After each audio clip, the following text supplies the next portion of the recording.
Right, hello. This is a video for design of how to get your hand-drawn black and white images onto your folio board. So we're going to be using two programs. The first one is Photoshop. The second one is Illustrator. And I'll talk about each one separately rather than confuse you all at the start. So let's just start off with the simple one. And I'm going to share that for you, and it's Photoshop. So we're going to use this one to scan on your images. So we're going to scan on our images in this way. Is the scanner plugged into my laptop, and you'll be logging onto either my laptop or your teacher's laptop because the scanner works on there, and you're going to be logging in. So when you save your images onto your desktop, it's actually on your profile. So when you jump on the normal school computers, that's where your images are.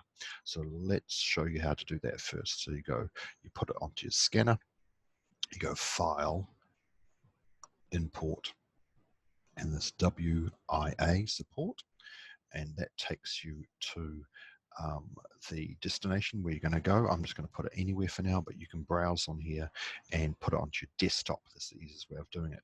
I'm not going to do that for you now because last time I did it, I think it crashed the Zoom program. So let's just go Start for now. Here is the scanner, and then you just go OK. And when you do this, you always hit preview first. Now, why we're hitting preview first is the scanner does this little thing here, and what it's doing is it is going to select the area, and we want to probably manipulate that a little bit, and that's why we always hit preview first. You can see here it's automatically selected that, but you might go, actually that's trimming off a bit of the edges, I want this part, or you've got a specific bit of a picture that you want to do, and so you move that around, and then you hit the scan button. The scan button is going to scan it and then put it into your destination folder that you've done, or you put it, or your desktop, and I believe on desktop it will actually put it as into a separate little folder anyway. So that's it there. That's how you scan things. So once you've scanned things, you're next going to go to a new program, and that's called Illustrator. So I'll just share that one with you now. And so Illustrator is a vector-based program. So Photoshop is what we call bitmap-based or pixels. And so it actually has a pixel, a certain color, and once you have that pixel, that's it. You can't do anything with it. While a vector-based is actually recording not the pixels, but the maths behind it, so mathematics. And so what it means is that when you zoom into a Photoshop file, eventually it will all just get all pixelated because it depends on what resolution you do. Illustrator does not do that because it remembers the math, so it can zoom in and zoom in and zoom in and zoom in, and it will never pixelate, and that's the advantage of Illustrator. So what I'm going to do is I'm going to open up a picture here. You'll be opening up the pictures that you have scanned on already. For us, we're just opening up this one that I've already scanned on. So first step is, and I'm going to make a mistake on purpose here, it will default to essentials, but what happens is I'll show you how to fix that either before or afterwards. We get our select tool here, and if you don't know what these are, you just mouse over the top of it, leave your mouse, and it pops up there in a moment, and then you select the thing that you want to turn into black and white, because that's what we're doing. We're getting the computer to trace these.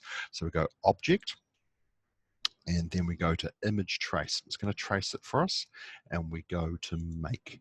And I've got a whole picture there. It's just saying it's just going to be a big file, but that's fine. And so it will scan it. Now, it all comes out like this, usually to start off with, because it's just doing this random thing, and we need to be able to get in there and mess with those things. So Essential doesn't have all the options that are available for us. So what we're going to do is we're going to go up to Essentials, and we're going to go down to Tracing, and then what will happen is we'll come up with the image trace, that thing that we object, and has all the things that we can play with when we are doing it. And the one we're going to mess with is mostly thresholds. It does have advanced here, so you can go on advanced, and there's even more things to mess with, but we're just going to play with thresholds for now. So what you're going to do is you're going to grab that, take it a bit sideways, wait for it to have a think about it, and then what happens is you can see it starts making those images into black and white, but also what it's doing is remembering the math. So I'll show you what that means. So this can go backwards, forwards, get it how you want. And you've got the magnifying glass in here, and I'll show you the why we use Illustrator. So the thing is, it's remembering the maths of your drawing.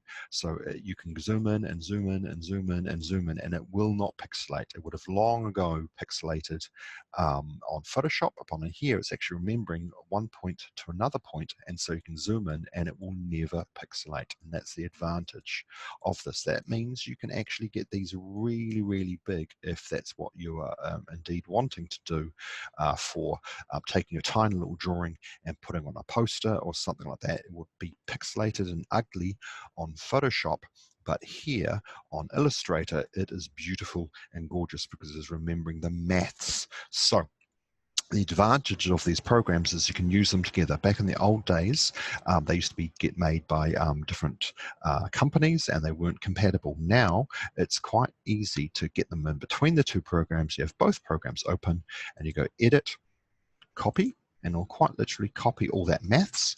I'm going to stop sharing that one. I'm going to go back and share Photoshop again.